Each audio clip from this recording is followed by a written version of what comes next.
사랑하는 새나 친구들, 만나서 반갑습니다. 오늘도 묵상을 통하여 하나님을 알아가고 예수님을 닮아가며 성령님과 동행하길 축복합니다. 여러분과 함께 말씀을 나눌 최성규 목사입니다. 신앙생활을 하다 보면 함께 믿는 이들을 통해 참 좋은 모습이 또 그러지 않은 모습들도 있는데요. 제가 고1 때 은혜를 받고 누가 얘기하지 않았는데 한 동생과 새벽 예배를 다니기 시작했습니다.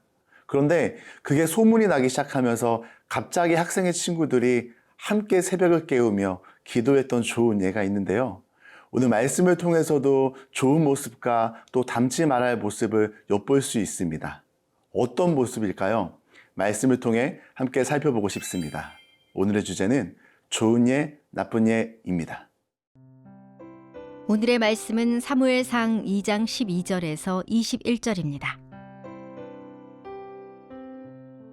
엘리의 아들들은 악한 사람들이었습니다. 그들은 여호와를 의식하지 않았습니다. 그 당시 제사장들이 백성들에게 행하는 관습이 있었는데 그들은 그것을 무시했습니다.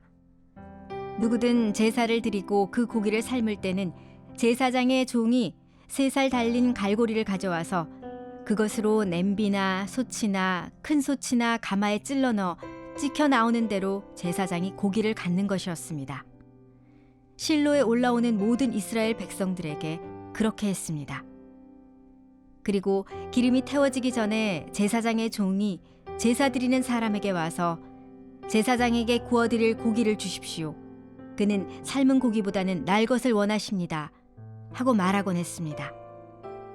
만약 그 사람이 기름을 먼저 태운 뒤에 원하는 대로 가져가시오 라고 말하면 종은 아니, 지금 당장 주십시오.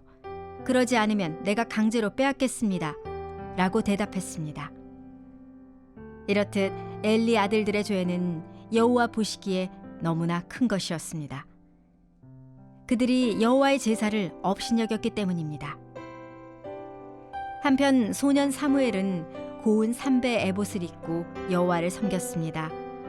사무엘의 어머니는 남편과 함께 매년제를 드리러 올라올 때마다 작은 겉옷을 만들어 사무엘에게 가져다 주곤 했습니다. 엘리는 엘가나와 그 아내를 축복하면서 말했습니다.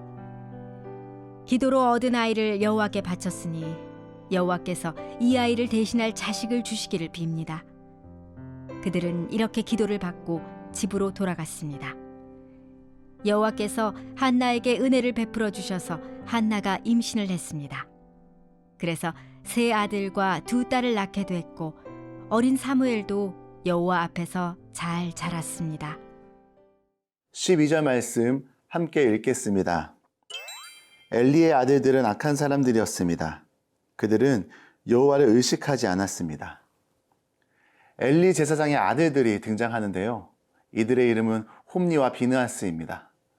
그런데 이들을 소개하는 첫 내용부터 심상치 않습니다. 성경은 이들의 첫 등장을 어떻게 시작하나요? 악한 사람이라고 표현하죠. 그러면서 여호와를 의식하지 않았다라고 합니다. 당대의 우뚝 선 신앙 지도자 가정에서 태어났는데요. 심지어 성전에서 자랐다시피 했습니다. 그런데 여호와를 의식하지 않았다라고 하죠. 다른 개역개정 성경에서는 여호와를 알지 못했다라고 합니다. 하나님의 이름을 모른다는 뜻일까요? 아니면 하나님에 대한 어떤 성경적인 지식이 없다는 뜻일까요? 분명 홈니와 비느하스는 하나님에 대해 지식과 이론은 있었습니다. 그러나 성경에서 안다라는 것은 지식과 이론을 넘어 실제적인 경험을 담고 있는데요. 이들은 하나님과의 만남이 없고 살아계신 하나님을 경험하지 못한 것입니다. 이런 2 아들이 하나님을 의식하지 않는데요. 이들이 어떤 행동을 하느냐? 13절을 보면 3살 달린 갈고리를 가져왔다고 합니다. 이것은 짐승 제사를 드릴 때에 삶은 고기를 처리하는 기물입니다. 레위기에 보면 제사의 종류가 번제, 소제, 화목제, 속제제, 속건제 이렇게 5가지가 있는데요. 소제를 제외한 4가지 제사에서는 짐승을 제물로 드립니다.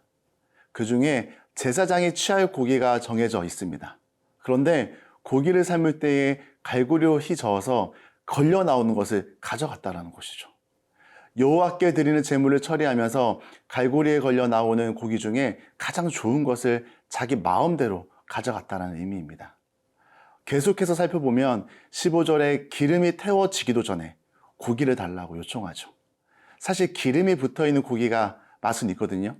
그런데 원칙은 제물의 모든 기름을 떼어내서 태워야 합니다. 그런데 이 기름을 다 태우고 삶아서 주면 고기인데 맛이 없어요. 퍽퍽합니다. 그러니 태우기 전에 달라고 합니다. 레위기 3장 16절에 보면 제사장은 그것을 불 위에 태워서 여호와께서 기뻐하시는 향기를 내는 음식 제물로 제단 위에서 태워야 한다. 모든 기름은 여호와의 것이다. 모든 기름이 여호와의 것이고 하나님께 드리는 제물인데요. 제사를 드리기도 전에 고기를 가로챘습니다. 기름을 태워 하나님께 향으로 올려야 하는데 그 전에 가져가 버린 것이죠. 하나님께 드릴 제물을 마음대로 취하면서 하나님께 드리는 제사, 예배 그 자체를 멸시한 것입니다. 그런데 이게 다가 아닙니다. 제물을 드릴 고기를 날 것으로 주지 않으면 강제로 빼앗겠다고 협박까지 합니다. 사랑하는 새나 친구들, 같은 시대 같은 장소에서 예배를 드리는데요. 어떤 사람은 하나님을 의식하며 하나님의 사람으로 성장하는 과정 속에 있는 반면에 똑같은 예배를 드리지만 어떤 사람은 하나님을 의식하지 않고 재만 쌓고 있습니다. 오늘 홈리와 비느하스를 보면서 나는 하나님을 얼마나 의식하며 살아가는가를 돌아보고 싶습니다.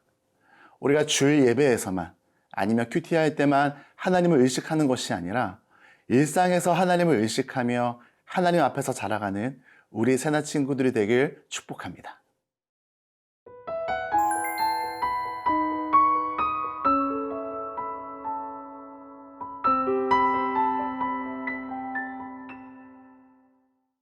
(18절) 말씀 함께 읽겠습니다. 한편 소년 사무엘은 고운 삼배 에봇을 입고 여호와를 섬겼습니다. 소년 사무엘이 등장합니다.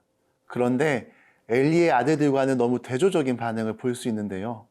소년 사무엘은 고운 삼배 에봇을 입고 여호와를 섬깁니다. 엘리의 아들들은 하나님께 드리는 예배를 업신여긴 반면에 사무엘은 예배를 아주 소중히 여김을 엿볼 수 있습니다. 에봇은요, 이 제사장들이 입는 옷입니다. 어렸을 때부터 이 옷을 입으며 자신이 하나님의 사람임을 마음에 새기며 훈련하는 것이죠. 당시 제사장은 30살이 넘어야 하는데 사무엘은 나이가 어립니다. 법적으로 제사장이 될 수 없고 출신으로 봐도 제사장이 될 수 없는 가문입니다. 여호와를 섬겼다는 것은 함께라는 의미가 있는데요. 하나님과의 친밀한 관계를 말합니다. 하나님과 친밀해지면 어떻게 될까요? 우리가 예배드림이 기쁨이며 교회 가는 게 행복하고 묵상하고 싶은 열망함이 올라옵니다. 기도의 자리가 즐겁습니다. 제가 하나님과 친밀하기 이전에 저에게는요, 이 기도의 자리가 자는 시간이었습니다. 그리고 지루한 시간이었는데요. 그런데 하나님과의 만남 이후에 누가 얘기하지 않았는데 금요 철야를 가고 제가 새벽 예배를 가고 있더라고요. 그리고 기도의 시간, 기도의 자리, 함께 기도하는 그곳이 너무 행복한 거예요. 목사님은 우리 새나 친구들 또한 하나님과의 깊은 친밀함이 있기를 기도합니다. 21절에 보면 사무엘이 여호와 앞에서 잘 자란다고 표현합니다. 엘리의 두 아들은 자기의 이익을 위해서 자기 자신을 위해 살았지만 사무엘은 비록 어렸지만 하나님 앞에서 하나님을 의식하며 살아갔습니다. 그런 면에서 신앙은 하나님과 함께하는 싸움입니다. 그래서 중요한 것은 무엇인가요? 내가 하나님을 의식하는가? 내가 하나님과 함께하고 있는가에 대한 질문을 계속해서 던지는 것입니다. 엘리의 아들들은 여호와 하나님을 의식하지 않으니 하나님에 대한 두려움이 하나님께 드리는 예배를 자기 마음대로 드렸습니다. 반면 사무엘은 여호와를 섬기니 예배를 소중히 여기고 여호와 하나님 앞에서 자랐습니다. 사랑하는 새나 친구들, 우리는 하나님을 의식하며 하나님 앞에서 오늘을 살아가는 사람들입니다. 오늘 하루도 여러분이 있는 삶의 자리에서 사무엘과 같이 하나님을 의식하며 삶의 예배자로 살아가길 축원합니다. 사랑하는 주님, 말씀을 통하여 우리가 얼마나 하나님을 의식하며 살아가는가를 돌아보며 점검합니다.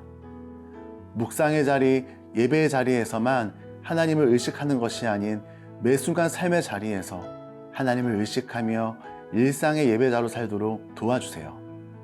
예수님의 이름으로 기도드립니다. 아멘.